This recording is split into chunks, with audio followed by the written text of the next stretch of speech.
like something out of Friday the 13th. I woke up, I was like, am I in hell? One young camper reduced to a charred skeleton in a fire pit.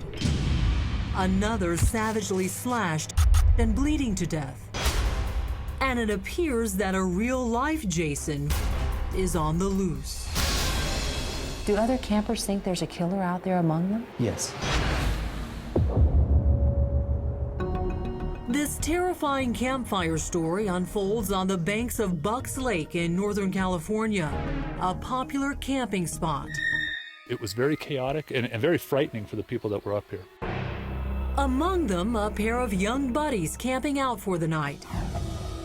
23-year-old Sheldon Stewart and Trevor Holminski, just 20. They had been camping a few times before. Trevor's mother, Allison, had no reason to believe her son would be in any danger when they went camping at Bucks Lake. He was wilderness trained and knew how to take care of himself. Graduating with honors from a long, grueling wilderness survival course when he was in his late teens. I spent 98 days in the wilderness. And then made a film about the life-changing experience titled Blue Crow. I was awarded the name Blue Crow because blue, which was for friendliness, openness, freedom. Winning the high admiration of his friends and family whom he interviewed for the film.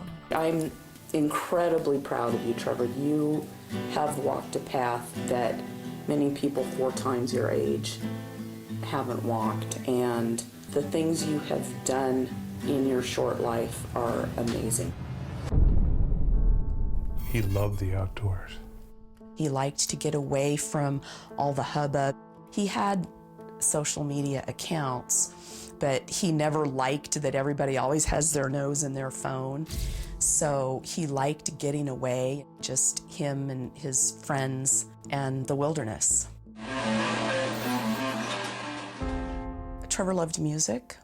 He loved writing music. He loved playing music. He loved producing music. A brilliant wordsmith. Just had a really good grasp of English. He was a beautiful writer. And Trevor's sunny nature and sense of humor endeared him to anyone who met him. They did that.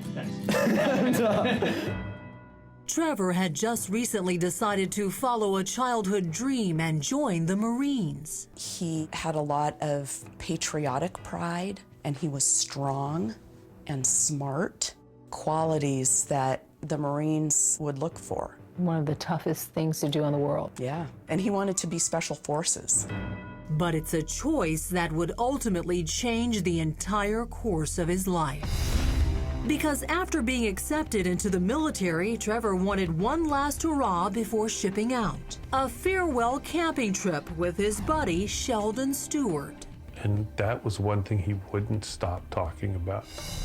Trevor had seen his parents just a few hours before he and Sheldon were to make a 2.5-hour drive to Bucks Lake. He was so excited to go camping with his best friend.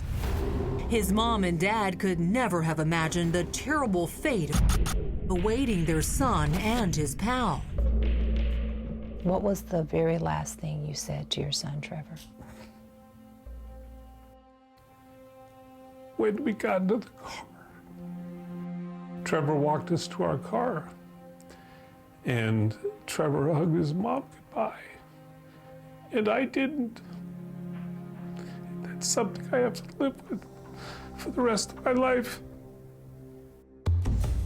And it's not until well after the two young men had arrived at Bucks Lake that Mom Allison is suddenly struck by a strange feeling of foreboding. I had a moment of serious anxiety. I really was concerned about him, and I just said, "Oh, Allison, you're being ridiculous." But her mother's intuition would turn out to be tragically right on target. I wish that I could go back and say, "Don't go camping." Next, horror and terror at Bucks Lake. Did you think a stranger had attacked the campers? There were approximately 10 stab wounds on the side of his neck, and one was a little bit worse than the rest.